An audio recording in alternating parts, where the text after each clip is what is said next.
Sturlaugur Kristjánsson var á dögunum útnefndur bæjarlistamaður Fjallabyggðar 2018. Sturlaugur, eða Stúlli eins og hann yfirleitt kallaður, siglfirðingur og hefur allan sinn tónlistarferil tekið virkan þátt í menningar- og tónlistarlífi bæjarins. Ferillinn hófst fyrir rúmum 50 árum en á þeim tíma var ekki eins auðvelt að nálgast tónlist og í dag. Það var ólíkt deginum í dag sko. Þá þurfti maður að hafa fyrir því að hlusta á lögin ekstra. Það var náttúrulega ekki nema gamla gufan sko. Þá þurfti að ná í lögin á Radio Luxembourg til dæmis. Og það gerðum við á kvöldin og þá voru skilirinn þannig við náðum Beatle-lögunum og Stones og einhverju svona. Og svo þeim bara að vinna þetta allt sjálfur, hlusta og skrifa niður texta og hljómaganga og miðla þessu með öðrum. Þannig að til þess að nálgast það sem var svona nýjast í tónlistinni, þá þurftu bara að bíða eftir að rétta lagið kæmi í útvarpinu og skrifa það. Já, ekki íslenska útvarpinu, endilega sko. Þó var ég svo heppinn að ég eignaðist kvarttómu segulband mjög fljótlega og það var alltaf að láta það ganga á hægasta hraða og taka upp óskarlaus sjúklinga og sjómanna og lög unga fólksins, það var nú ekkert annað. Og þá náði maður kannski svona lögunum þar líka sko. Það náttúrulega ekki þetta líka þessu saman sko. Nú getur við bara farið á netið og náði í lagið. Ef maður að covera lög sko og þá það bara fyrir framan nefið á þig sko.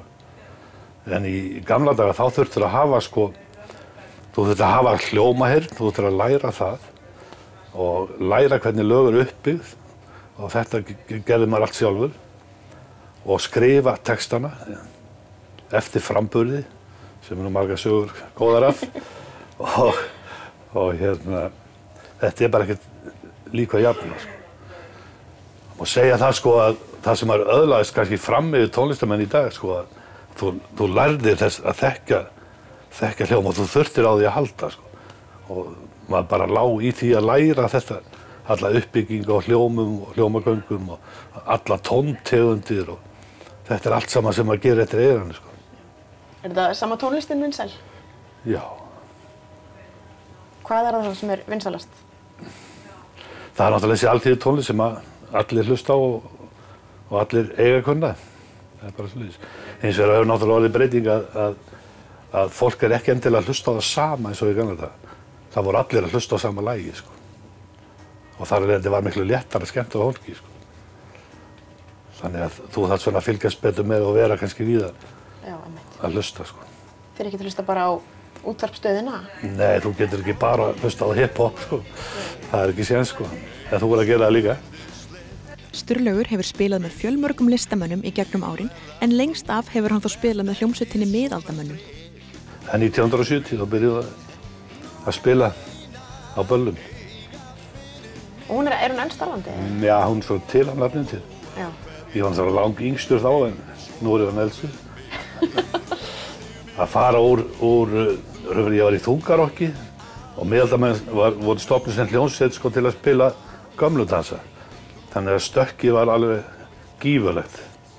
Og þegar ég byrjaði þarna að spila með Miðaldamönnum, þá hafði ég spilað kvöldi áður föstudagskvöld með þungarokkshljómsveit og suðið var enn í eyrunum á mér eftir að hafa staðið fyrir framan Magnarastæðina sko.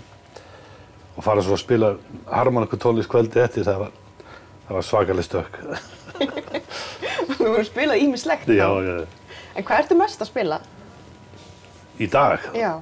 Það bara svona tónlist sem maður reynir að gera öllum til hæfis. Það alltaf verið markmiðið. Reynt að gera það. Sturlaugur hefur sungið í og stjórnað fjölda kóra í byggðarlaginu, stjórnað sönghópum og spilað með lúðrasveit Siglufjarðar. Hann einn af stofnendum harmonikkusveitar Siglufjarðar, hefur sett upp söngskemmtanir og leikrætti og svo mætti lengi telja.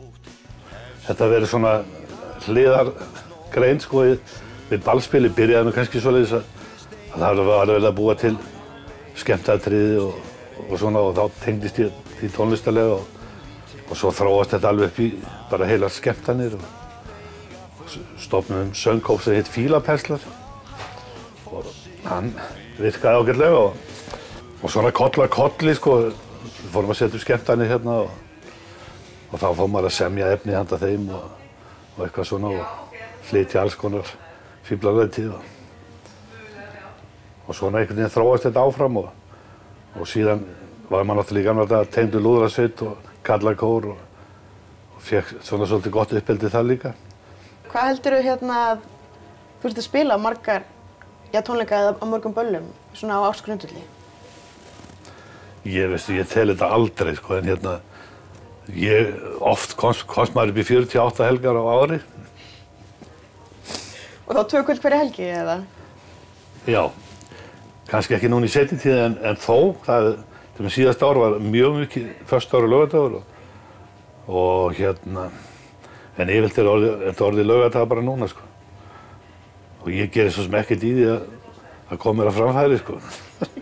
Það rúlar bara? Já, já. Verður maður aldrei þreyttur á að spila svona mikið? Ekki ég þekki ekkert annað. Ég er búinn að vera í þessu svo lengi.